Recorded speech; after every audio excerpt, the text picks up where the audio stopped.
नमस्कार प्यारे साथियों, स्वागत है आप सभी का हमारे YouTube चैनल पर।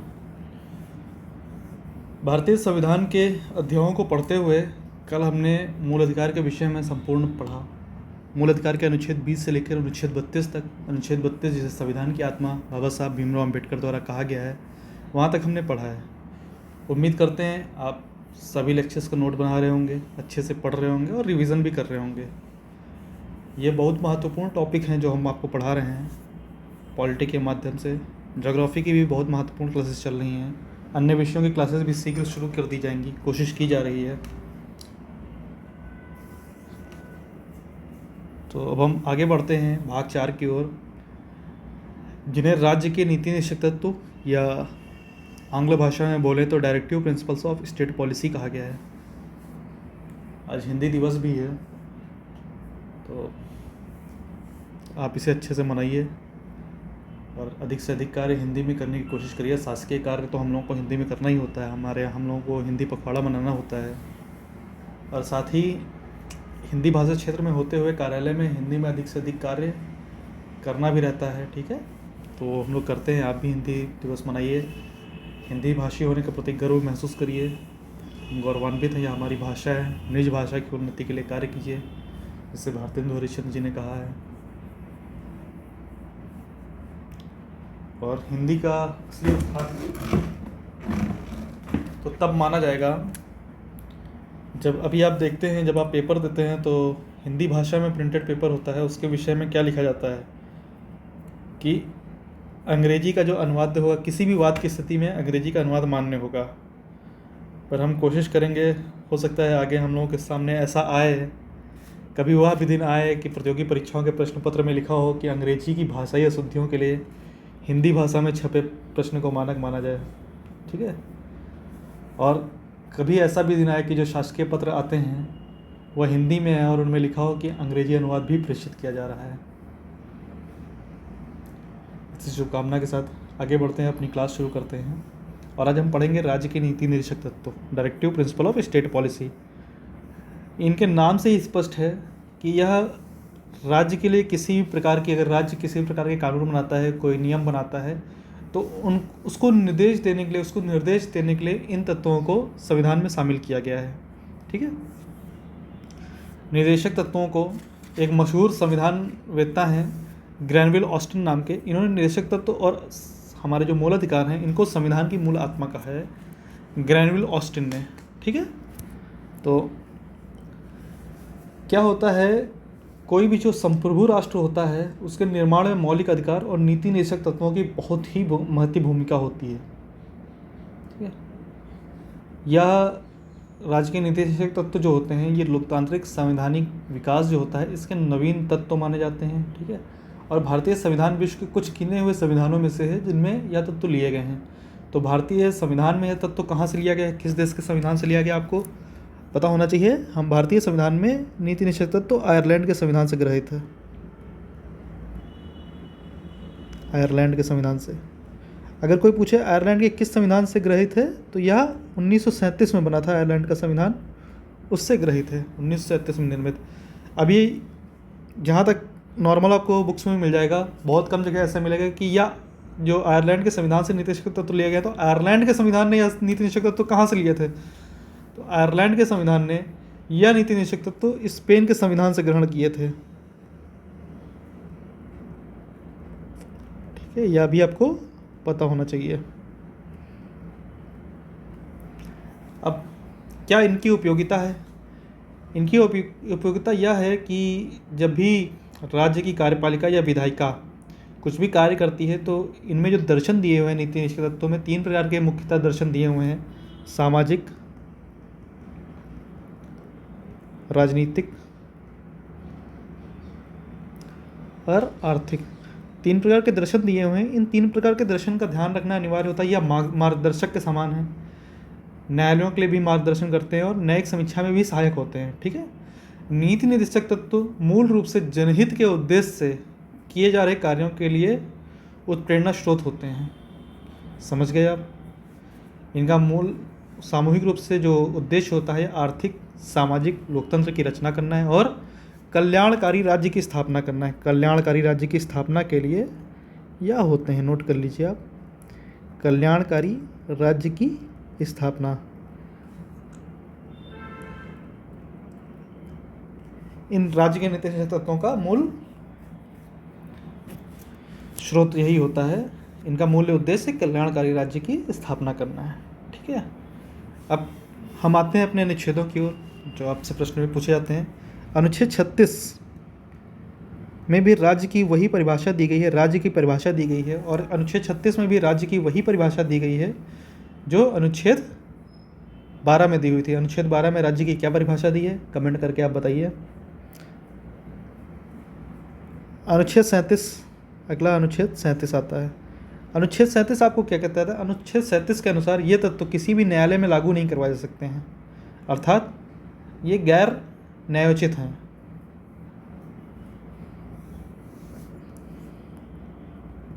न्यायालय से लागू नहीं कराए जा सकते।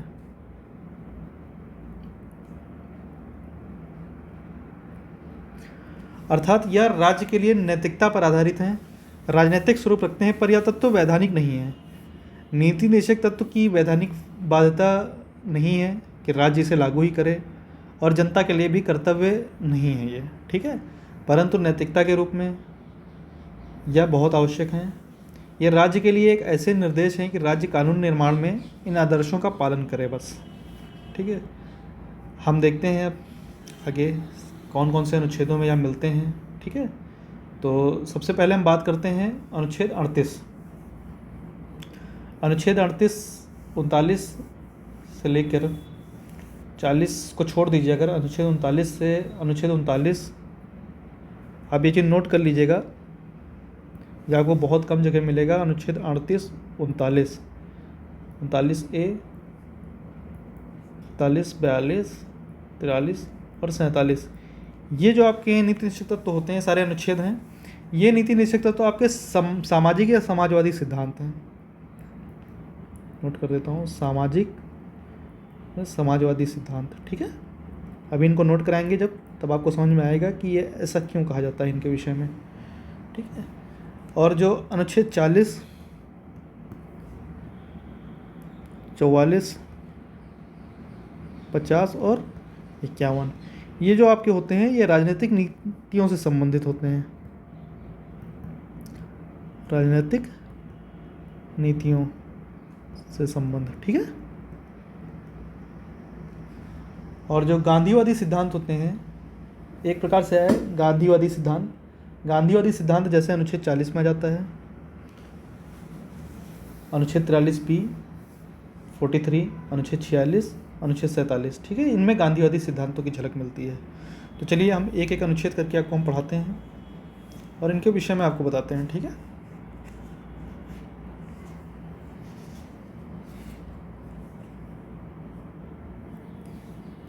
अनुच्छेद 38। अनुच्छेद 38 में क्या कहा गया है आपसे? अनुच्छेद 38 कहता है कि राज्य लोक कल्याण की अभिवृद्धि के लिए सामाजिक, आर्थिक और राजनीतिक न्याय द्वारा सामाजिक व्यवस्था सुनिश्चित करेगा और आय, प्रतिष्ठा, सुविधाओं और अवसर की असमानता को समाप्त करेगा। ठीक है, दिखाते हैं। इसके तहत कहा गया है, नोट करा देता हूँ आपको, लोक कल्याण की अभिवृद्धि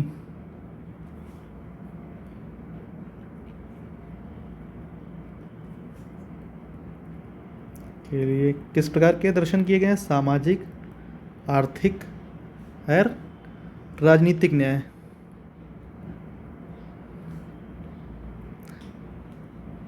द्वारा सामाजिक व्यवस्था सुनिश्चित करना।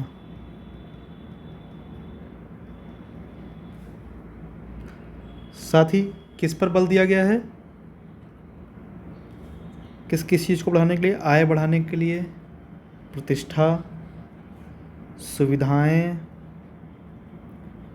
और अवसरों की समानता, अवसरों की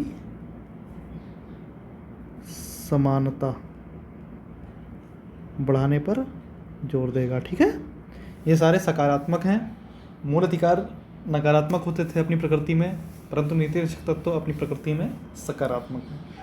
ये दोनों नीति निषेध तत्व और मूल अधिकारों में एक बहुत महत्वपूर्ण अंतर है। ठीक है, दूसरा अंतर है मूल अधिकारों को न्यायालय द्वारा प्रवर्तित किया जा सकता है, न्यायालय द्वारा लागू कराया जा सकता है, परंतु नीति निषेध तत्वों को न्यायालय द्वारा लागू नहीं कराया जा सकता है। अन्य अंतर आगे भी आएंगे, वो हम आपको बताते रहेंगे। ठीक है, अब आगे बढ़ते हैं हम अनुच्छेद 39 पर। आर्टिकल 39। आर्टिकल 39 के अनुसार राज्य पुरुष और स्त्रियों को समान कार्य के लिए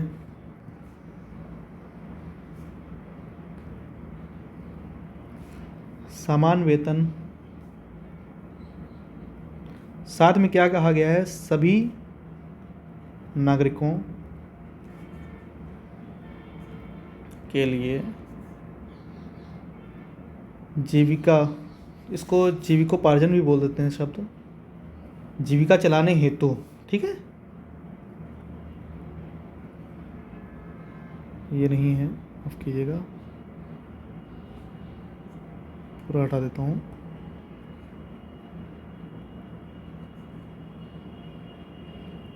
पर्याप्त साधन सृजित करेगा। ठीक है, क्या क्या कहा गया है अनुच्छेद 39 के अंतर्गत, राज्य पुरुष और स्त्रियों को समान कार्य के लिए समान वेतन दे मिले, सभी नागरिकों के लिए जीविकोपार्जन के पर्याप्त साधन सृजित करें। ठीक है, साथ में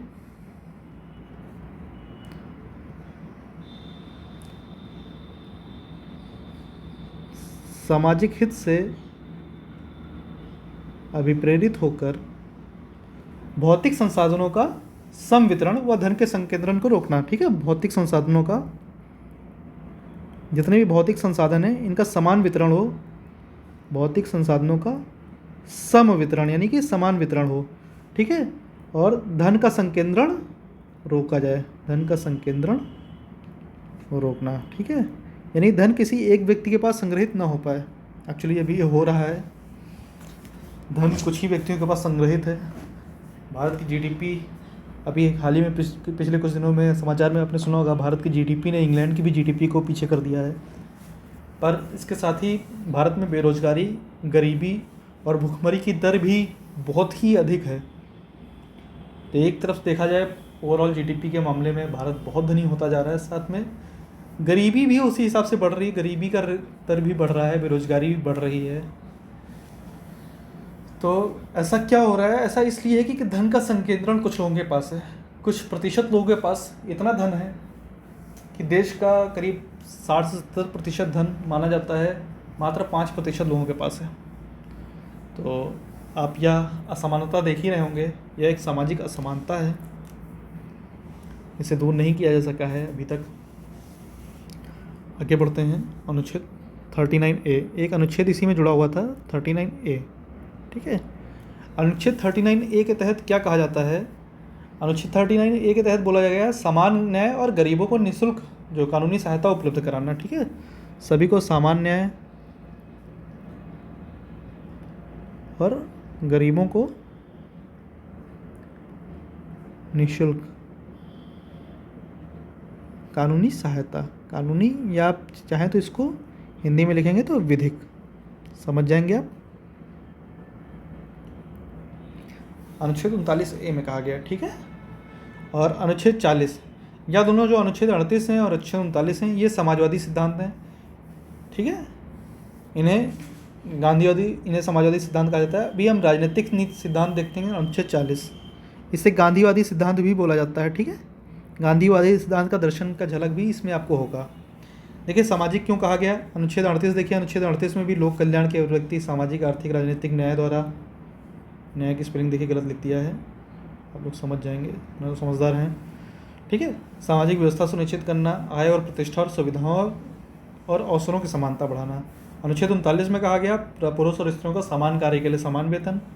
ठीक है, सभी नागरिकों के लिए जीविकोपार्जन के पर्याप्त साधन। ठीक है, और सामाजिक हित से अभिप्रेरित होकर भौतिक संसाधनों का समान वितरण और धन का संकेंद्रण यानी धन एक जगह एकत्रित होने से रोकना, ये दोनों सामाजिक सिद्धांत थे। अनुच्छेद 39 सामान्य न्याय और गरीबों को निःशुल्क विधिक या कानूनी सहायता या भी सामाजिक न्याय था। अब अनुच्छेद 40 में आते हैं। अनुच्छेद 40 में बताया गया राज्य सशक्त ग्राम पंचायतों का गठन करेगा। राज्य क्या करेगा? सशक्त ग्राम पंचायतों का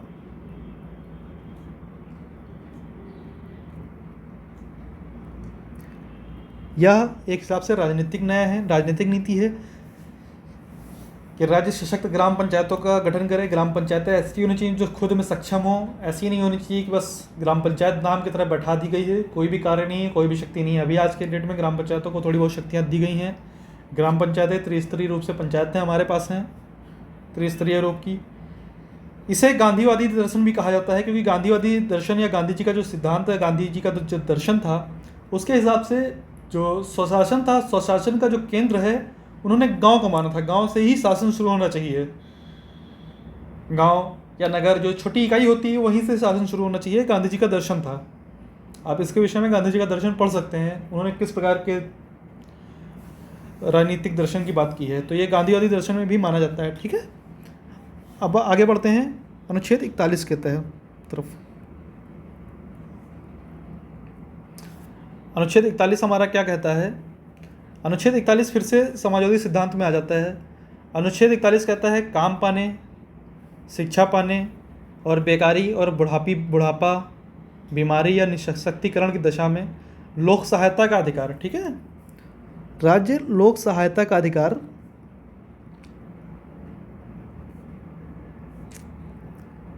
संचित करेगा। इसमें भी कई राज्य और राष्ट्र की तरफ से कई योजनाएं चलती हैं। किस किस चीज़ के लिए? काम पाने के लिए, मनरेगा वगैरह इसी के तहत लाए गए हैं। ठीक है, शिक्षा पाने के लिए अभी तो अनिवार्य शिक्षा भी दे दी गई है, मूल अधिकारों के तहत ले आया गया है। ठीक है, बेकारी, बुढ़ापा या अशक्तिकरण। ठीक है, अशक्तिकरण मतलब, फिर से देखिए मैं गलती करता जा रहा हूँ आज लिखने में। अशक्तिकरण अर्थात विकलांग अवस्था या किसी अन्य अवस्था जिस कारण में काम करने में असक्षम हो। ठीक है, उसमें की दशा में क्या है? लोक सहायता उपलब्ध कराना। ठीक है, इस अधिकार को संरक्षित करता है अनुच्छेद 41। अनुच्छेद 41 के बाद अब हम आते हैं अनुच्छेद 42। यह भी सामाजिक न्याय की ओर इशारा करता है हमारा अनुच्छेद 42। अनुच्छेद 42 क्या कहता है कि राज्य जो है न्यायोचित एवं मानवीय कार्य दशाओं और मातृत्व सहायता का प्रबंध करेगा। ठीक है,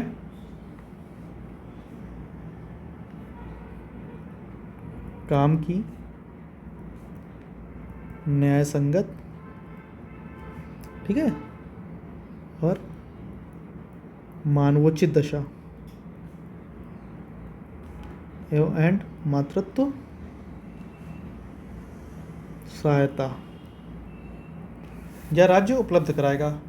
कि काम की न्याय संगत और मानवोचित दशा का मतलब है, अब किसी से काम कराया जा रहा है किसी भी प्रकार में, मान लीजिए गवर्नमेंट या प्राइवेट, कहीं भी किसी भी प्रकार से काम कराया जा सकता है निजी रूप से भी, और उसको एक मानवोचित सहायता नहीं दी जा रही है।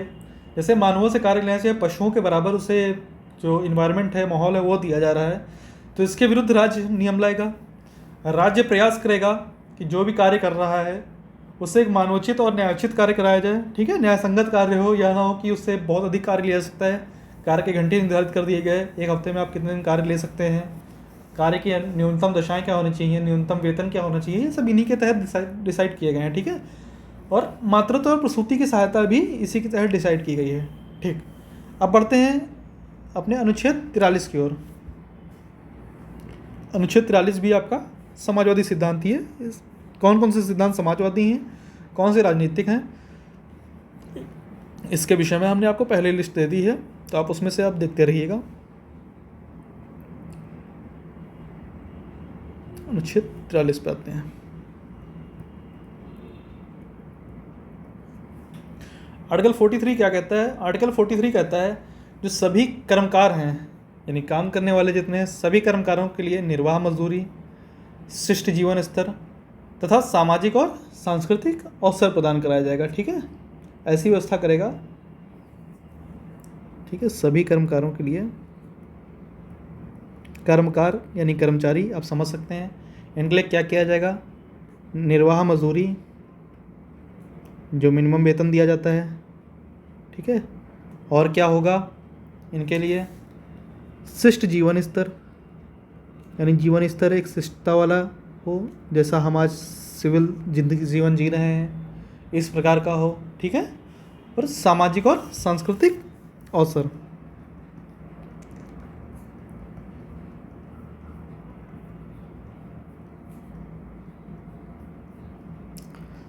ठीक है, आगे बढ़ते हैं। अनुच्छेद 43 के बाद एक आया था, इसमें जोड़ा गया था अनुच्छेद 43 क। अनुच्छेद 43 क के तहत, अनुच्छेद 43 क, अनुच्छेद 43 क के तहत जो उद्योग हैं, उद्योगों में जो मजदूर कार्य करते हैं, उद्योगों के जो कामगार होते हैं, इनको जो उद्योगों के प्रबंध होते हैं, उद्योग सही लिख सकते हैं, उद्योगों के प्रबंधन में भागीदारी के लिए राज्य कदम उठाए। ठीक है, यानी कि उद्योगों के प्रबंधन में यदि कर्मचारी भाग लेंगे, कर्मकार भाग लेंगे, कामकार लिख दीजिए। ठीक है, तो ये अगर भाग लेंगे तो ऐसी नीतियों का भी निर्माण हो सकेगा जो इनके हित में हो, जो इनके सामाजिक हित में हो, जो इनके राजनीतिक हित में हो, तथा इनका सामाजिक और राजनीतिक रूप से अनुचित लाभ नहीं उठाया जा सकेगा, इनके साथ अनुचित नहीं किया जा सकेगा। ठीक है, अनुच्छेद 43 का के तहत अब आते हैं, बहुत महत्वपूर्ण है अनुच्छेद 44। अनुच्छेद 44 आपका, आप चाहिए तो इसे आप अनुच्छेद 44 को आप गिन लीजिए उदार बौद्धिक सिद्धांत के रूप में। अनुच्छेद 44 आपने इसके बारे में बहुत सुना है।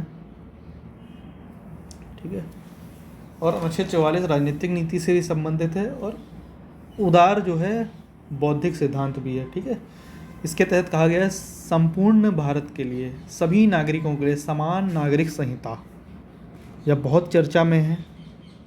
समान नागरिक संहिता या किस प्रकार का दर्शन है? या राजनीतिक नीति से सिद्धांत दर्शन है तथा उदार बौद्धिक सिद्धांत है यह। ठीक है, आगे बढ़ते हैं अनुच्छेद 45 की ओर। अनुच्छेद 45, अनुच्छेद 45 से कहा गया है 14 वर्ष की आयु पूरी करने तक सभी बालकों को निःशुल्क शिक्षा, 14 वर्ष तक के सभी। अब बालक में सिर्फ आप मेल मत जोड़ दीजिएगा, मेल फीमेल सभी, बालक बालिकाएं सभी हैं। ठीक है, यहाँ पर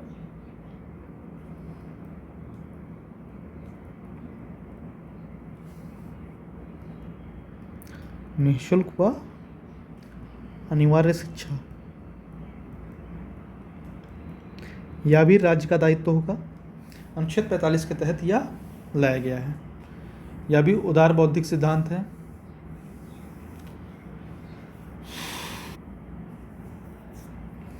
अनुच्छेद 45 के बाद आगे बढ़ते हैं अनुच्छेद 46 की ओर।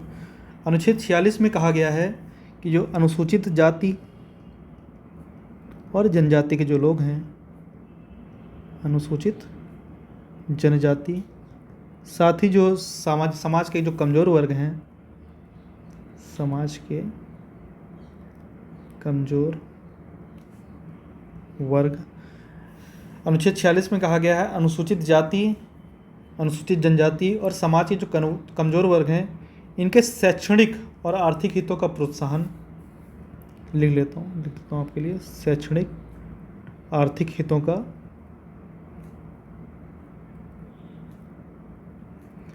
प्रोत्साहन कहा गया है, तथा साथ में दिया गया है इनका सामाजिक अन्याय और शोषण से सुरक्षा इनको मिले। ठीक है, सामाजिक अन्याय व शोषण से स्वतंत्रता। ठीक है, अनुच्छेद 46 में यह कहा गया है। अब आगे बढ़ते हैं, यह भी अनुच्छेद 46 कैसा दर्शन है? अनुच्छेद 46 भी एक प्रकार से देखा जाए तो यह गांधीवादी दर्शन ही है, गांधीवादी सिद्धांत है। गांधी जी का भी सिद्धांत ऐसा ही था, इस प्रकार कुछ हो, इसे संविधान में शामिल किया गया है अनुच्छेद 46 के रूप में। अनुच्छेद 47 की ओर आते हैं। बता देता हूँ आपको, अनुच्छेद 47 जो है यह समाजवादी सिद्धांत है, सामाजिक सिद्धांत है। अनुच्छेद 47 के अनुसार कहा गया है कि राज्य पोषण स्तर को बढ़ाने, जीवन स्तर में वृद्धि करने और जन स्वास्थ्य की स्थिति सुदृढ़ करने संबंधी उपाय करेगा। यानी राज्य ऐसे कुछ उपाय करेगा जिससे प्रत्येक परिवार, प्रत्येक व्यक्ति का पोषण स्तर बढ़े, उसका जीवन स्तर बढ़े और उसकी जो स्वास्थ्य की स्थिति है, प्रत्येक जनता के स्वास्थ्य की स्थिति वह अच्छी हो। अस्वस्थ व्यक्ति को अच्छा इलाज मिले, एक अच्छा पर्यावरण मिले जिससे स्वास्थ्य उत्तम रहे, स्वच्छता मिले जिससे स्वास्थ्य पर कोई अनुकूल प्रभाव, माफ़ कीजिएगा, प्रतिकूल प्रभाव ना पड़े।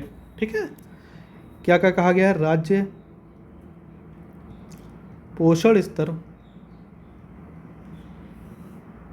जीवन स्तर को बढ़ाने व जन स्वास्थ्य की स्थिति सुदृढ़ करने हेतु उपाय करेगा। ठीक है, अनुच्छेद 47। इसके बाद बढ़ते हैं अनुच्छेद 48। आइए,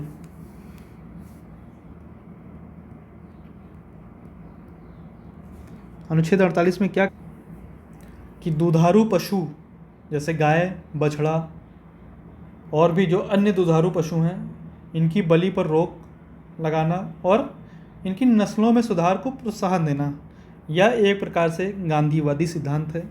नोट कर लीजिए आप इसको। गाय, बछड़ा व जो अन्य दुधारू पशु हैं, दुधारू पशु, इनके की बलि पर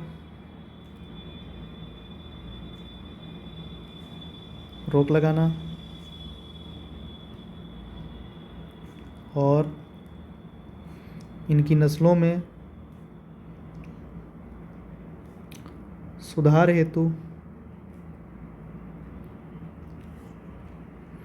प्रबंध करना। ठीक है, अनुच्छेद 48 के तहत कहा गया है। अब हम बढ़ते हैं अपने अनुच्छेद 49 की ओर। अनुच्छेद 49 उदार बौद्धिक सिद्धांत के रूप में है, जिसमें कहा गया है जो राष्ट्रीय महत्व वाले घोषित किए गए कोई कलात्मक और ऐतिहासिक अभिरुचि वाले जो स्मारक हैं, स्थान हैं या वस्तु है, इनका संरक्षण किया जाना।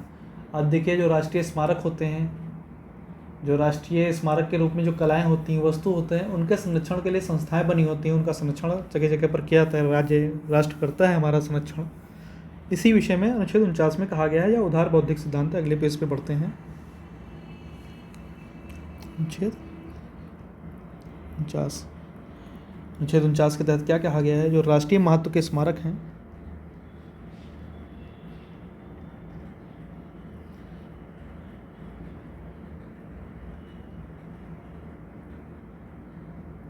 और वस्तु जो भी राष्ट्रीय महत्व की हैं, उनका संरक्षण। ठीक है, अनुच्छेद 49 के तहत यह कहा गया है। आगे अनुच्छेद 50। अनुच्छेद 50 भी उदार बौद्धिक सिद्धांत है। अनुच्छेद 50 कहता है कि राज्य को लोक सेवाओं में न्यायपालिका और कार्यपालिका से पृथक रखना चाहिए, या न्यायपालिका और कार्यपालिका का पृथकीकरण है। ये बहुत इंपॉर्टेंट है, कई बार प्रश्नों में आया हुआ है। अगर हमने अभी तक आपको जो पढ़ाए हैं उनमें से अनुच्छेद कुछ बता देता हूँ आपको। जैसे अनुच्छेद 38, 39 का, अनुच्छेद 44, अनुच्छेद 48, अनुच्छेद 50 बहुत ही महत्वपूर्ण है, कई बार प्रश्नों में आ चुके हैं। राज्य की लोक सेवाओं में, नोट कर लीजिए आप इसको।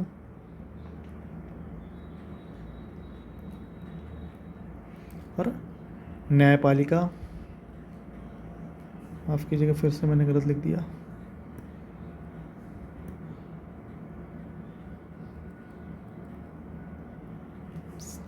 की कार्यपालिका।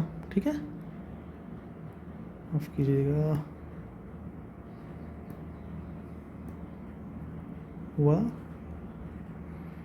कार्यपालिका में पृथकीकरण, दोनों के कार्यों को स्पष्ट होना चाहिए, इस प्रकार से नियम बनेंगे।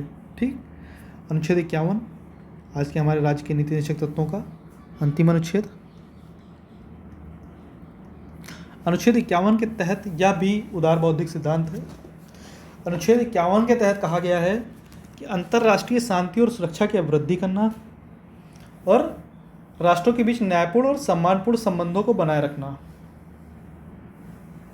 अनुच्छेद 51 में साथ ही यह भी कि जो अंतर्राष्ट्रीय संधियां हैं, अंतर्राष्ट्रीय संधियों का भी आदर रखना, अंतर्राष्ट्रीय विवादों को मध्यस्थ द्वारा निपटाने के लिए प्रोत्साहित करना। नोट करा देता हूं आपको। अंतर्राष्ट्रीय शांति और सुरक्षा की अभिवृद्धि और देशों के बीच संबंध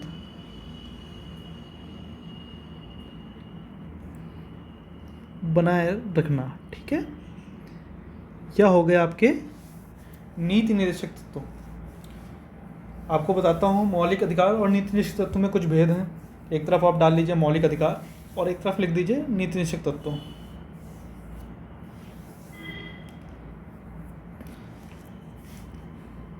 अगली हेडिंग आप डाल लीजिए, पूछा जाता है आपसे तो नोट ही करा देता हूँ मौलिक अधिकार,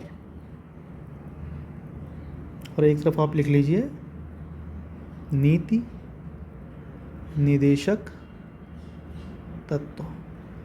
ठीक है, आपको डिफरेंस नोट करा देते हैं। तो डिफरेंस के लिए सबसे पहला जो डिफरेंस है, इनकी प्रकृति क्या होती है?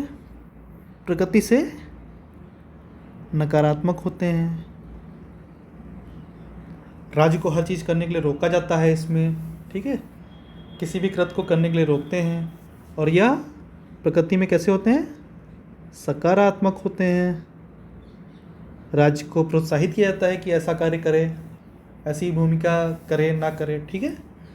दूसरा, इनका जो मौलिक अधिकारों का मुख्य उद्देश्य होता है वह देश में राजनीतिक जनतंत्र स्थापित करने के लिए होता है। राजनीतिक जनतंत्र स्थापित करने के लिए होता है, जबकि जो इनका मूल उद्देश्य होता है वह सामाजिक और आर्थिक लोकतंत्र की स्थापना करना। अभी आपको बताया था।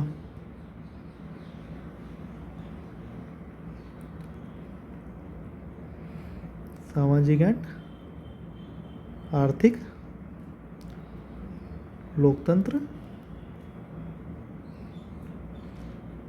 की स्थापना। ठीक है। तीसरा मुख्य डिफरेंस क्या है इन दोनों में? तीसरा मुख्य डिफरेंस है मौलिक अधिकार व्यक्तिगत कल्याण को प्रोत्साहित करते हैं और जो नीति निषेधक तत्व होते हैं वो सामुदायिक कल्याण के लिए, ये व्यक्तिगत कल्याण को प्रोत्साहित करते हैं।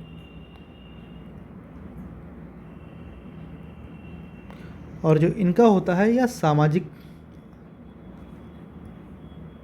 मैं कितने डंडे लगाऊंगा, बड़ा की मात्रा के लिए सामाजिक कल्याण को प्रोत्साहित करते हैं। ठीक है। अगला जो विभेद आता है दोनों में, मौलिक अधिकारों का जो क्षेत्र होता है वो काफ़ी सीमित है। लिख लीजिए, क्षेत्र सीमित है, यानी गिने चुने मौलिक अधिकार हैं जो आपको मिले हैं, इनके विषय में वर्णन। जबकि नीति निषेधक तत्व तो असीमित हैं। अभी इतने निषेधक तत्व हैं, कुछ और भी सोचा जा सकता है, उन्हें जोड़ा जा सकता है। इनके तत्वों का, इनका जो क्षेत्र है उसकी कोई सीमा नहीं है, आप कहीं तक भी समाज का कल्याण कर सकते हैं। ठीक है, असीमित हैं। ये न्यायालय में प्रवर्तनीय है। न्यायालय में प्रवर्तनीय होने का अर्थ है कि आप न्यायालय से लागू करा सकते हैं इनको। ठीक है, न्यायालय द्वारा प्रवर्तनीय है, जबकि यह न्यायालय द्वारा प्रवर्तनीय नहीं है। ठीक है, न्यायालय से लागू नहीं कराए जा सकते हैं। ठीक है।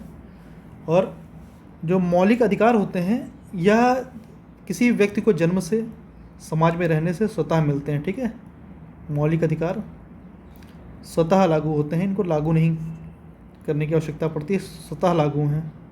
जबकि नीति निर्देशक तत्वों के लिए राज्य को नीतियाँ बनानी पड़ती हैं, राज्य को विधि बनाने की देखिए एक और लगा दिया मैंने, यदि बनाने की आवश्यकता होती है।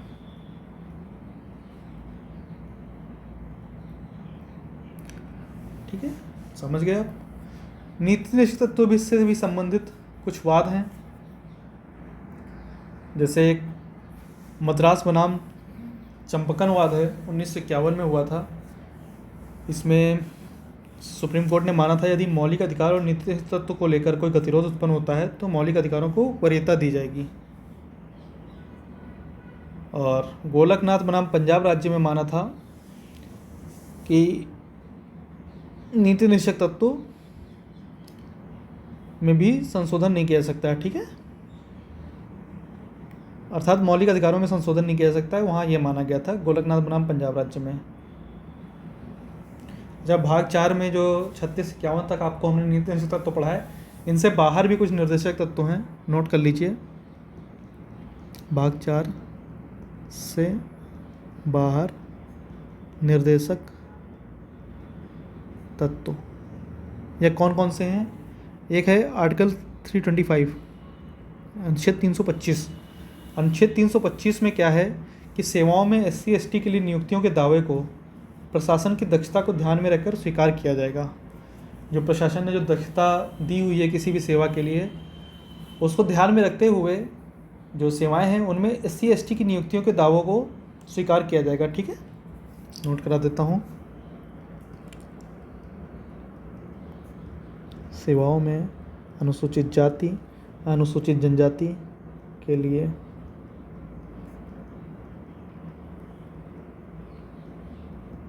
नियुक्तियों के दावों का प्रशासन की दक्षता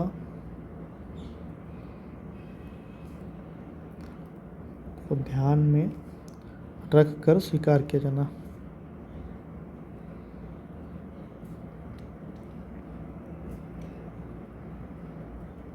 ठीक है, इसके तहत एक और है आर्टिकल 350 के, ये जो है आर्टिकल 350, आप इसको हिंदी में क भी लिख लीजिए। इसके तहत कहा गया है मातृभाषा में शिक्षा का अधिकार एवं सुविधा विकास। जो मातृभाषा है, मातृभाषा में शिक्षा का अधिकार। ठीक है, साथ ही अनुच्छेद 351 एक है, इसके तहत हिंदी भाषा का विकास करना संघ कर्तव्य होगा। आज हिंदी दिवस भी है। हिंदी भाषा का विकास करना संघ का कर्तव्य होगा। ठीक है,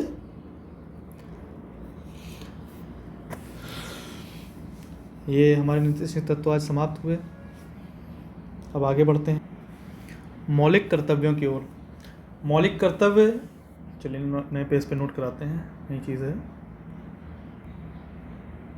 शुरू करते हैं। मौलिक कर्तव्य, मौलिक कर्तव्य। ठीक है, फंडामेंटल ड्यूटीज। मौलिक कर्तव्य मूल संविधान में नहीं थे। मूल अधिकारों को रखा गया था मूल संविधान में, मूल कर्तव्यों को नहीं रखा गया था। संविधान निर्माताओं ने आवश्यक नहीं समझा था कि मूल कर्तव्यों को जोड़ा जाए। हालांकि बाद में राज्य मौलिक कर्तव्यों को जोड़ा गया। 1976 में, नोट करा देता हूँ, 42nd कॉन्स्टिट्यूशन अमेंडमेंट यानी कि 42वें संविधान संशोधन 1976 द्वारा मौलिक कर्तव्यों को जोड़ा गया।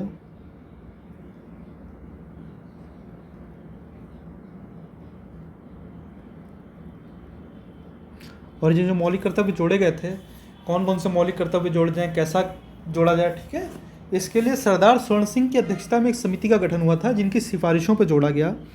तो नाम याद रखिएगा आप, सरदार स्वर्ण सिंह। इनकी समिति की सिफारिशों के आधार पर जोड़ा गया था। मूल रूप से 10 मौलिक कर्तव्य जोड़े गए थे 42वें संविधान संशोधन द्वारा। 10 कर्तव्य, ठीक है। 11वां जो कर्तव्य है, 11वां मौलिक कर्तव्य जोड़ा गया 86 कॉन्स्टिट्यूशन अमेंडमेंट यानी 86वें संविधान संशोधन 2002 द्वारा। या 11वां क्या था? अभिभावकों का कर्तव्य होगा कि अपने 6 से 14 वर्ष के बच्चों आयु के बच्चों को शिक्षा प्राप्त करने का अवसर दें। तो आपको 1 से 11 तक हम मौलिक कर्तव्य नोट करा देते हैं, आप भी नोट कर लीजिए और ये याद कर लीजिएगा, इन्हें तैयार कर लीजिएगा। जो पहला मौलिक कर्तव्य है या क्या है? संविधान का पालन करें और उसके आदर्शों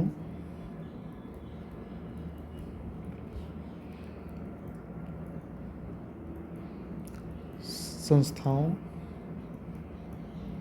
राष्ट्रध्वज और राष्ट्रगान का आदर करें। या पहला मौलिक कर्तव्य है आपका। दूसरा मौलिक कर्तव्य क्या है? स्वतंत्रता के लिए हमारे राष्ट्रीय आंदोलन को प्रेरित करने वाले जो उच्च आदर्श हैं उनको हृदय में संजो रखें और उनका पालन करें। नोट कर लीजिए।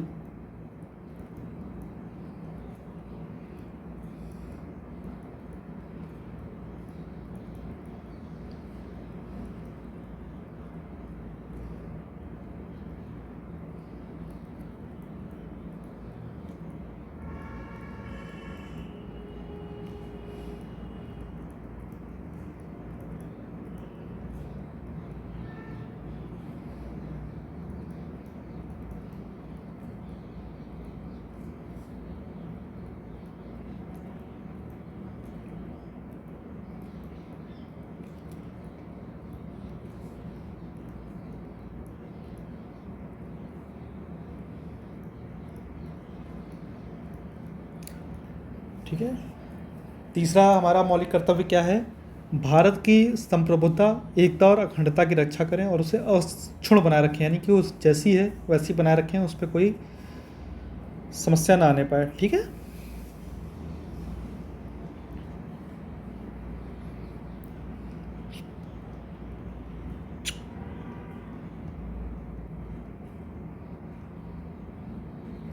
माफ़ कीजिएगा, मैं चौथा आपको लिखाने लगा।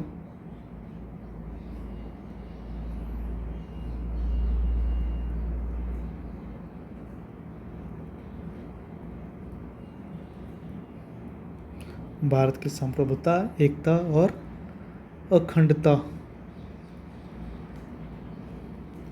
की रक्षा करें व उसे क्षुण्ण बनाए रखें। यह भी हमारा मौलिक कर्तव्य है। ठीक है। अगला आगे हम आते हैं। अगला है देश की रक्षा करें और आह्वान किए जाने पर राष्ट्र की सेवा करें। यदि देश की सेवा के लिए देश आपको बुला रहा है तो आप अवश्य जाएं। देश की रक्षा करने के लिए जरूरी नहीं आप सैनिक हैं, आप पुलिस बल में हैं, आप देश की रक्षा एक नागरिक के रूप में भी कर सकते हैं।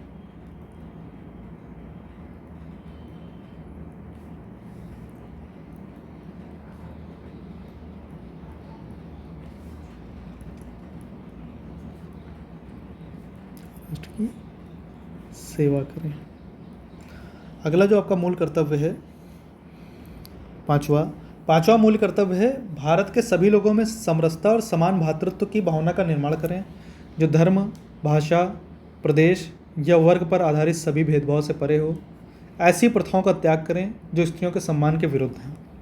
नोट कर लीजिए आप।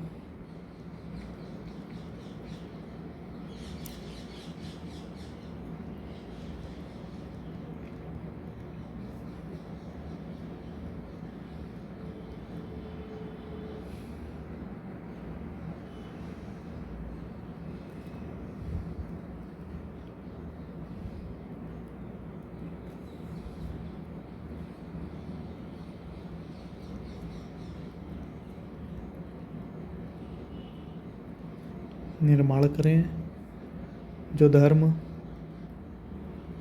भाषा, प्रदेश व वर्ग पर आधारित भेदभाव से परे हों व ऐसी प्रथाओं का त्याग करें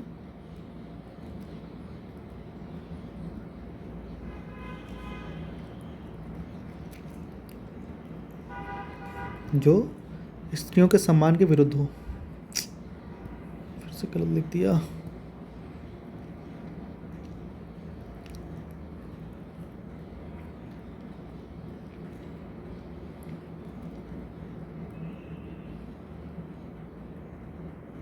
ठीक है, आगे बढ़ते हैं। छठा जो हमारा मौलिक कर्तव्य